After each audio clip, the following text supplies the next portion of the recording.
परवाह नहीं महिन, लेकिन मुझे अपनी और अपनी बेटियों की इज्जत बचानी है, और उसके लिए तुम पर अगर प्रेस में मुझे कीचड़ भी उछालना पड़े तो मैं करूंगी। खुशनसीबी तुम्हारी भी हो सकती है वॉल्टर।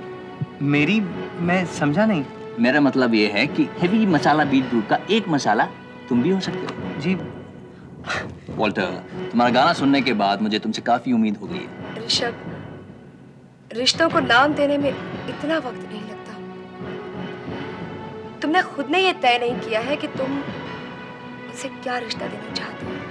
अगर सुनील मिस्टर महेन मल्होत्रा जैसी हरकतें करता तो क्या तू सुनील से नफरत नहीं करती? पता नहीं। जितनी ज्यादा लोन स्वेतलाना आपसे ले, मल्होत्रा इंडस्ट्री से जुड़ने के आपके चांसेस उतने ज्यादा बढ़ते हैं।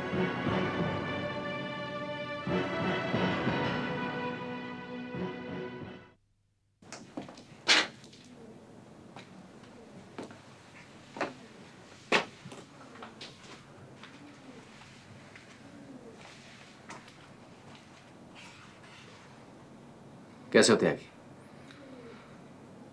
हम तो अपने आप को आपके ऊपर छोड़ दिए हैं वकील साहब। आप जैसा जहां रखेंगे हम वैसे वहां रहेंगे। देखो, मेरी तारीफ इतनी ही मत करो। मेरे बस में बस उतना ही है जो एक ईमानदारी से वकालत की पढ़ाई करने वाले वकील के बस में होता है। ईमानदारी से ना वकील बाबू, ससुर ईमान ही तो एक ऐसा आइटम है जो बाजार में नहीं मिलता। नहीं तो हम बहुत से वकीलों की डिग्री भी बिकते हुए देखा, और आधा दर्जन वकीलों को हम खरीदा भी। अच्छा, तो तुमने वकीलों को खरीदा भी है? माफ कीजिएगा, जैसे सब्जी बनाने के लिए नमक का जरूरत पड़ता है ना, वैसे हमारे पेशा में कानून मिलाकर गुनाह का सब्जी जब हम बनाता हूं अच्छा पड़ता है। अगर कुछ वकील और पुलिस वाले टिकाऊ ना होते तो हमारा काट का हंडी इतने वर्षों तक कैसे चलता। अच्छा, एक बात बताओ, तुम इस जुर्म की दुनिया में कब से हो? हमरे गाल पर जब उस तरह चलाने लायक दाढ़ी मूछ नहीं आया था, उसके पहले खंजर हमरे पाकट में आ गया। यानी काफी अरसा हो गया। लेकिन गंगा मैया की सौगंध वकील साहब, बेशक हमरे पेशा में बेईमानी है, लेकिन हम आज तक उसका बड़ी ईमानदारी से निभाता आया।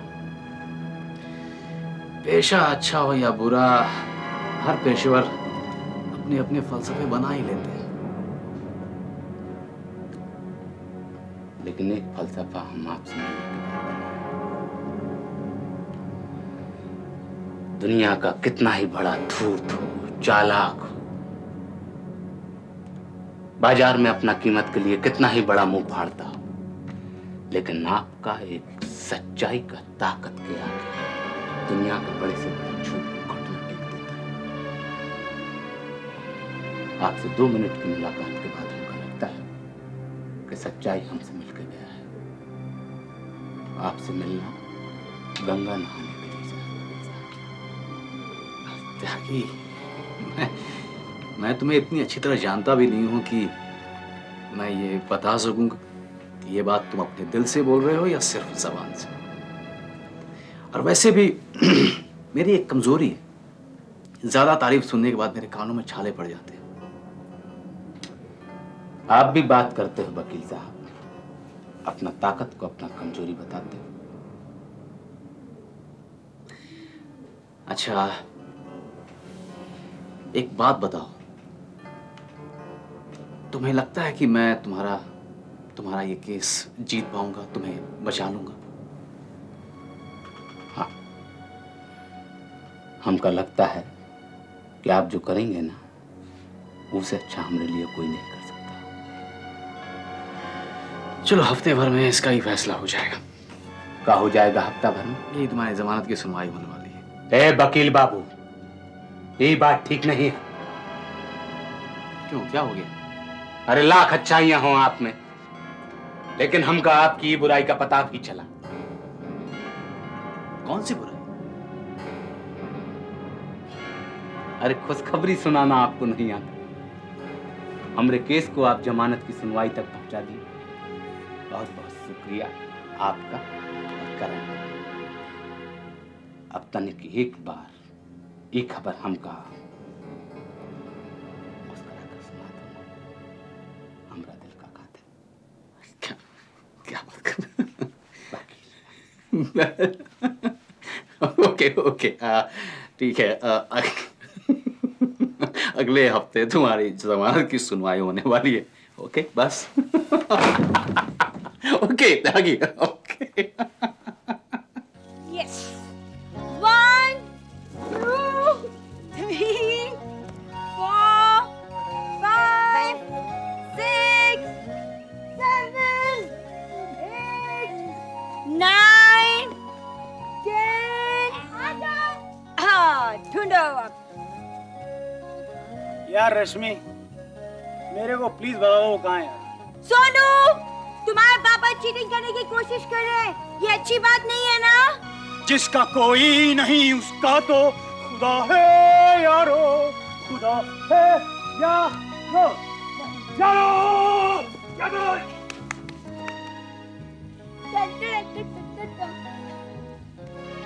Sonu, Sonu, Sonu, Sonu, Sonu, Sonu, baby, come on, mama, give up, yeah! Sonu ने तुम पर 9 पॉइंट चढ़ा दिए। ये सोनू ने मुझ पे 9 पॉइंट चढ़ा दिए। ये सोनू, मैं हार गया। इस गेम में मेरा बाप है भाई, प्लीज मुझे माफ कर दे, मैं नहीं कर सकता। नहीं, इतनी जल्दी हार नहीं मानना चाहिए। थोड़ी सी कोशिश करो। कितनी थोड़ी सी करो। ये तुम्हारे उकसाने की वजह से ना मैं 1.5 घंटे से भटक रहा हूँ। प्लीज मुझे माफ कर दो, प्लीज प्लीज सोनू, प्लीज। अच्छा यार सोनू, तुम्हारे पापा तो कितनी जल्दी हार मान जाते हैं। हाँ सोनू, आपके पापा बिल्कुल जल्दी हार मान जाते, लेकिन आपकी आंटी है ना महारानी झांसी, ये नहीं हार मानती। अब आप आंटी के साथ खेलिए। चलो आंटी आप एक काम कीजिए, आप खेलिए, मगर मैं प्रॉमिस करता हूँ आपको नहीं हराऊंगा। No Sonu please. No Sonu please. हाँ 1, 2, 5, 20, 100, लाख, 2 लाख, 5 लाख, 10 लाख, घूम जा। 1, 2, 3, 1, 2, जा ढूंढ। अरे यार, ये तो बहुत डिफिकल्ट चीज है। हो तो जब रोनी बोल रहा था समझ में नहीं आ रही थी, अब रश्मि जी को समझ में आया। Oh no. तो यस, ये रानी, हाँ ये रानी, हाँ। बता दो ना सोनू कहाँ छुपा हुआ है। हाय हाय, 2-3 बार धप्पा कर लेने दो, उसके बाद बता दूंगा कि सोनू कहाँ छुपा हुआ है। धप्पा? नो रानी, तुम कितनी अच्छी हो, प्लीज बता दो सोनू कहाँ छुपा है, प्लीज। ये तेरी प्लीज पे ना अपन क्या कुर्बान हो गए यार। तो एक काम कर, हाँ। सुनो, तुम्हारी आंटी बिल्कुल चीटिंग नहीं कर रही है, बिल्कुल नहीं। सोनू मैं आ रही हूँ। Oh no. सोनू सोनू सोनू सोनू, रश्मि, रश्मि, ये क्या हुआ तुम्हारी टांग? कुछ नहीं। मैं कम इन? आओ एकनाथ। पूछ सकता हूं कि मुझे यहां क्यों बुलाया गया है? हाँ, वो चेयरपर्सन की ऑफिस में उस दिन जो भी कुछ हुआ उसके लिए मैं बहुत शर्मिंदा हूँ। मुझसे तो देखा नहीं गया, इसलिए मैं वहां से चला आया। सूरज को इतना सर क्यों चढ़ा रखा है? जो लोग सीधे काम की बात पे आते हैं मुझे बहुत पसंद है। सूरज को सर पे इसीलिए चढ़ा गया है क्योंकि सूरज स्वेतलाना की बदनीयती को रोशन करता है। क्या? जी,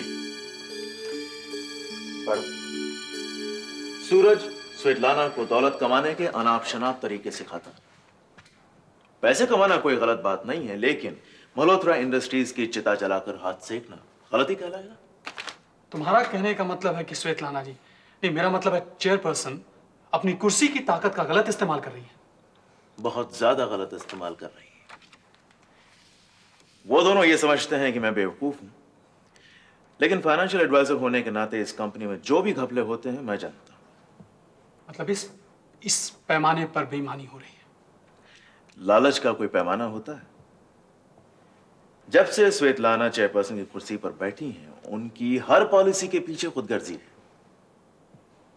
कौन सी पॉलिसीज की बात कर रहे हो तुम? चेयरपर्सन बनते ही उन्होंने सबसे पहले क्या किया? अपनी एक्सपोर्ट कंपनी को मल्होत्रा इंडस्ट्रीज के साथ मर्ज किया। जनरल मैनेजर किसे बनाया? सूरज को, राइट? उसके बाद आप सीधे एक छोटे से बैंक में जाते हैं और 1 करोड़ का लोन उठाते हैं, वो भी मल्होत्रा इंडस्ट्रीज के नाम पर। यानी आपने एक बार फिर मल्होत्रा इंडस्ट्रीज के कंधों पर बंदूक रख के चलाई। इतना बड़ा लोन, इतनी बड़ी लायबिलिटी, और वो भी इन हालात में। तुम जानते हो कितना बड़ा रिस्क है इसमें? रिस्क तो मुझे है भैया, मेरी नौकरी को है, तुम्हें है, तुम्हारे वर्कर्स को है, लेकिन उसकी परवाह कौन करे? लेकिन कोई इस पर ऑब्जेक्शन क्यों नहीं उठाता है? और आप तो सिर्फ ऑब्जेक्शन ही ले सकते हैं साहब, हाथ पकड़ के रोक तो सकते नहीं। और वो भी उन लोगों को जिनकी लालच अब एक लत बन चुकी है। नशा करने वाले को एक नाथ हर रात नशा चाहिए, किसी भी कीमत पर। अब ये इसी दुनिया में होता है ना कि लोग अपना नशा पूरा करने के लिए घर वालों का खून कर देते हैं। ये दोनों बहुत बड़ा खतरा बन जाएंगे। खतरा बन चुके हैं। बोनस का पैसा रोककर वो लोग अपना खजाना भरते हैं, गरीब वर्कर्स के चेहरों से खुशी छीन कर। ऑडिट वाले आए थे मेरे ऑफिस में और उन्होंने मुझे स्वेतलाना के पर्सनल एक्सपेंडिचर के अकाउंट्स दिखाए साहब। मेरी तो आंखें फटी की फटी रह गई। मुझे तो स्वेतलाना जी के एटीट्यूड में पहले से ही फर्क नजर आने लगा था, मगर बात इतनी बढ़ जाएगी ये मुझे पता नहीं था। लेकिन अब मैं भी चुप नहीं बैठने वाला हूं। तुम्हें यहां बुलाने का मेरा एक ही मकसद था, जो कदम उठाना चाहो उठा सकते हो। मैं और रंजना देवी तुम्हारे साथ हैं। मैं बस आखिरी बार स्वेतलाना जी को वार्निंग देना चाह रहा हूं, स्ट्राइक पर जाने से पहले।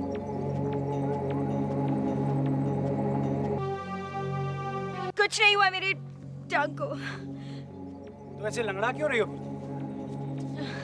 छोड़िए ना पापा, चलिए आंटी हम दोनों खेलते हैं। यस, तुम जाके सुनो, छुपो। सुनो, रश्मि, 1 2 3। रश्मि, सोनू बेटा तुम जाके खेलो, मुझे आंटी से बात करनी है कुछ। पापा प्लीज थोड़ी देर बाद प्लीज। सोनू बेटा, पापा ने कुछ बोला ना, गो प्ले, जाओ। रश्मि, मैंने आंखों पे पट्टी नहीं बांध रखी है। बताओ क्या हुआ तुम्हारी टांग को? तुम छोटी सी बात को लेकर क्यों बैठ जाते हो? थोड़ी सी मोच चाहिए बस। थोड़ी सी मोच आती है ना तो कोई इतना लंगड़ाता नहीं है। और दिखाओ, इतने बड़े बड़े आंसू भी नहीं बहते हैं। कहा ना थोड़ी सी मोच है। अच्छा दिखाओ। मेरी टांग को हाथ मत लगाना। क्यों? Damn it. मेरी एक टांग में स्टील रॉड है। स्टील रॉड है? हाँ, बहुत साल पहले कार एक्सीडेंट हुआ था। Car accident? बहुत बड़ा कार एक्सीडेंट। यहाँ के डॉक्टर्स ने हाथ खड़े कर दिए। मुझे अमेरिका ट्रीटमेंट के लिए जाना पड़ा। वहां पर मेरे इस टांग में स्टील रॉड डाली गई। करीबन 1 साल मैं बिस्तर पर पड़ी रही और धीरे धीरे करीबन 3 साल लगे मुझे अपने पाँव पर फिर से चलने के लिए। ये बात तुमने मुझे पहले क्यों नहीं बताई? रॉनी, मुझे डर लगता था कहीं तुम मुझसे दूर ना चले जाओ। मैं तुम्हारे पास रहना चाहती हूँ ना, इसीलिए। मैं भी तो तेरे पास रहना चाहता हूँ। तू मुझे समझी नहीं यार। तूने क्या सोचा कि इस बात का मुझे पता चलेगा और मैं तुझे छोड़ दूंगा? जब कोई मर्द किसी औरत से रिश्ता बनाता है ना, तो उसका शरीर बहुत इंपॉर्टेंट रोल अदा करता है। तू औरत होके ऐसी बात कर रही है। ये पता तू किसकी बात कर रही है? किसी मर्द की नहीं, ये कॉलेज के छोकरों की बात कर रही है जो शरीर और शक्ल देख के शायरी किया करते हैं। मुझे तेरे शरीर से ज्यादा ना तेरी जरूरत है। अरे कमाल का सूनापन था मेरी जिंदगी में। सॉरी रॉनी, मैंने तुम्हें गलत समझा। इसी वजह से मैं तुमसे दूर दूर रहा करती थी। इसी राज ने हम दोनों के बीच में एक फासला बनाया हुआ था। और ये फासला दूर किया है हमारे सोनू बेटा ने। ना वो तेरे को दौड़ाता, ना मुझे इस राज का पता चलता। है कहाँ अपना सोनू बेटा? सोनू, सोनू, ओए कहाँ छुप गया यार इतना बड़ा एहसान करके? सोनू, मैं आ रहा हूँ सोनू। याहू!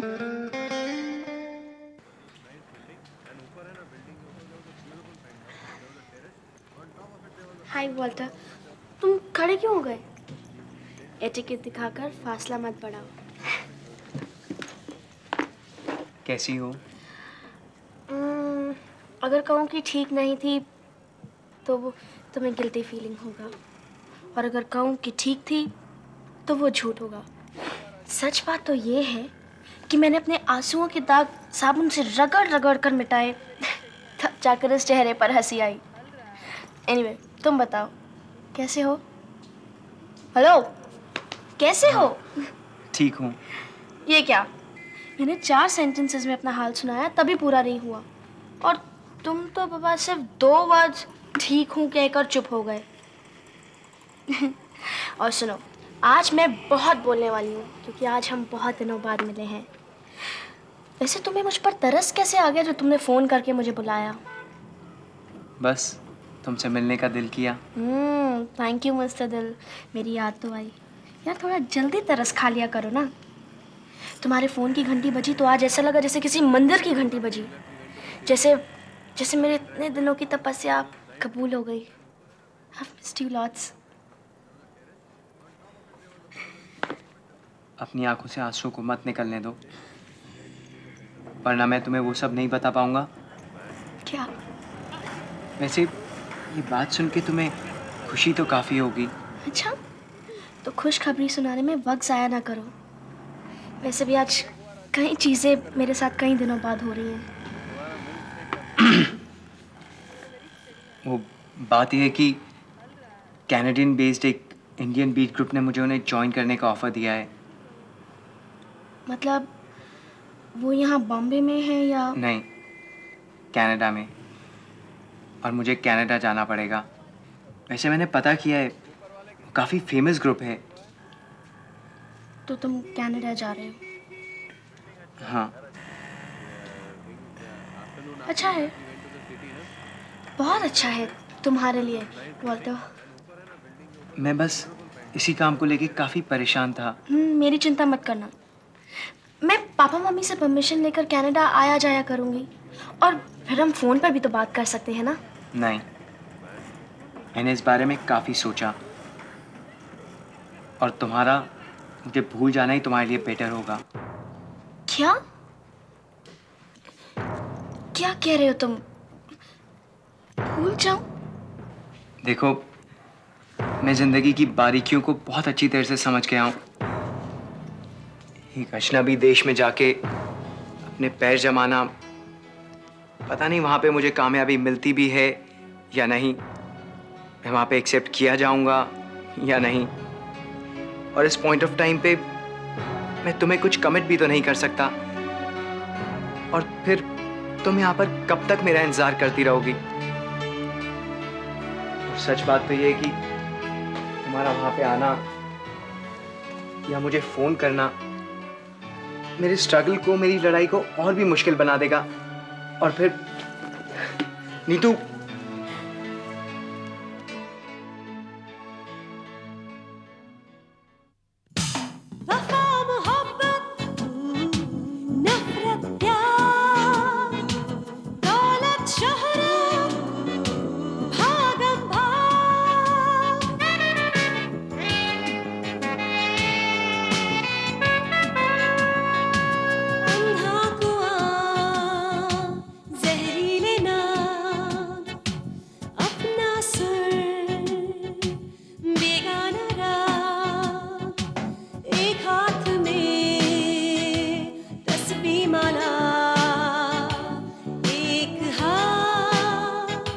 सोने की छड़ी